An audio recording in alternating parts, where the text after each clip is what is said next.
Hi, everyone. So, hypoallergenic metals. Hypoallergenic.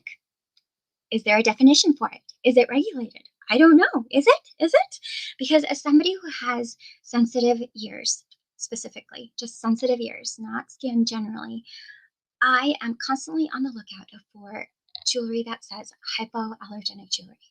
But is it really hypoallergenic? And what does that even mean? I've already created a video all about hypoallergenic jewelry, but I've learned a lot. And if you have just found me, um, then hello, I am Jessica Gibson, the leading lady of Kaleidoscopes and Polka Dots, where I sell handmade vintage inspired jewelry that honors Mexican American heritage. Today we are talking hypoallergenic jewelry. And I have a blog post where a lot of existing followers know me from it because it's a very useful blog post. Even I reference it from time to time because I forget. I forget what the most scale is and why it's relevant to earring sensitivity, but it is. But that's not what we're going to talk about today. We are talking about two different articles that I found that I thought were exceptionally useful and that I think you might find interesting as well. And let me begin with this one at the stage. This one is from New Beauty, and they are a skincare company. So, what does hypoallergenic even mean? Turns out there is no standard definition for hypoallergenic, but there is an agreed upon definition. Hypo means less likely. Allergenic, allergy producing, I guess. So it's less likely to produce allergies. Hypoallergenic, less likely. So less is relative. And as such, the FDA has determined that there is no federal standard or definition that governs the term hypoallergenic. It's all in the article. And I've also looked it up myself in the FDA's website, the Food and Drug Administration. They also have it predominantly noted in the first or second paragraph that there is no standard definition. Therefore, when a company chooses to use the word hypoallergenic, they mean whatever they want it to mean. And as it relates to skincare, I found out that a skincare company that chooses to label its product hypoallergenic only needs to test their product on at least 50 people. And if none of them have a reaction, then it's hypoallergenic. But guess what? There are more than 50 types of skin, more than 50 types of allergies. So, hypoallergenic, less likely to produce an allergy. Just keep that in mind when you see this term because I know it has this halo effect of it's good for everybody, but it's not. This article also talks about how your dog, you go out of your way to look for a hypoallergenic dog, but then you have somebody stop by and visit you. Guess what? They have an allergic reaction. I've had people tell me, oh, you don't need to worry. I have cats and they have never given anybody that has visited me allergies. And if I haven't taken my allergy medicine, which if you don't know, I am really allergic to kitties, even though I have four. I take allergy medicine every day, sometimes twice. And that is because it is what it is. You have allergies and you deal, and love is love. Um, so this article does a really good job at outlining how skincare companies dictate what is hypoallergenic and what is not, as well as telling you as a consumer, be aware, be wary, because these companies, because they are choosing to label and market their products as hypoallergenic, they should be willing to share with you what their methodology was, because the testing that should go into it should be fast enough and extensive enough and costly enough for them to want to share it with you so that you know that they have done their due diligence. And I thought that was just brilliant. That is a really good article. I highly recommend that you go and read it. The next one is more of a jewelry related article. It is by the New York Times and it's called It's Summer. Are you suddenly allergic to your jewelry? I mean, it happens. I know that I didn't just have earring sensitivity all of a sudden one day.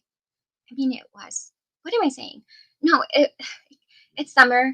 All of a sudden, you are allergic to your jewelry. Yes, of course, it's summer because the changing of the seasons has affected everything. Your skin, you sweat more, and you have contact with your jewelry.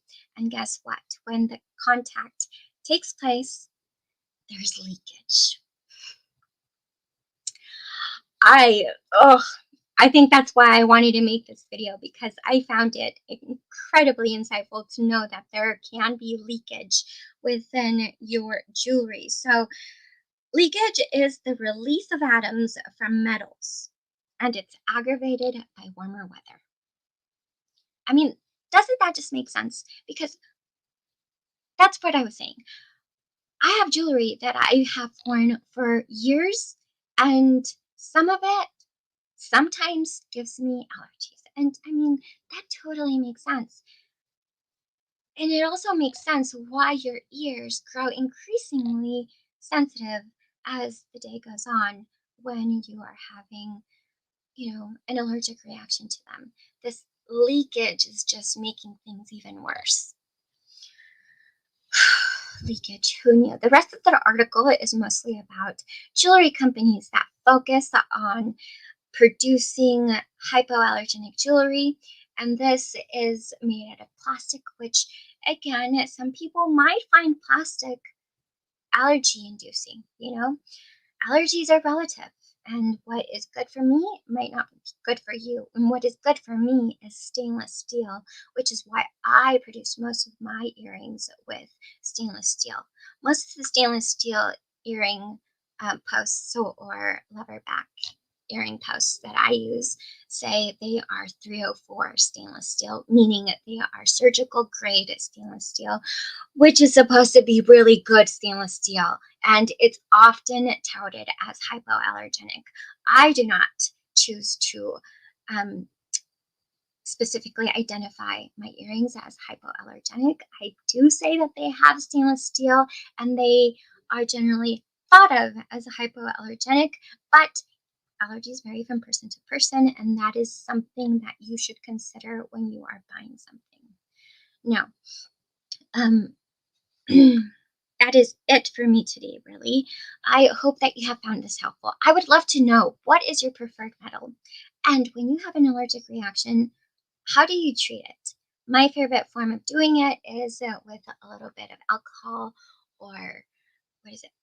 Hydrogen peroxide and neosporin. And I do this both on the earring itself, although I'm sure that's not good for the metal, but it's a way of sanitizing the metal. And then I do it on my ear. So it kind of works, especially right before using your earrings and right before you know that it's going to be a long day at work, you know.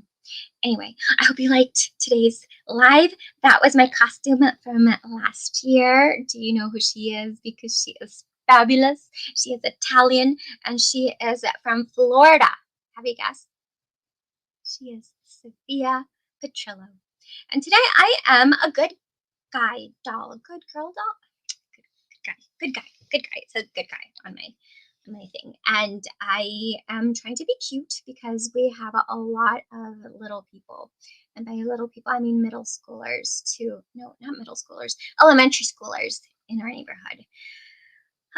How did you guys do for Halloween? What did you guys do for Halloween? I would love to know. Did you dress up? Do you like to dress up? I don't know. It's just me, or is it just I don't know. I don't know. These will come off. I know. Oh, did I mention these are 10% off through the end of this week, and the sales section will be updated on Sunday with a few new pieces. I will talk to you again very soon, likely on Thursday. I hope to make this a regular thing if you haven't noticed. Bye.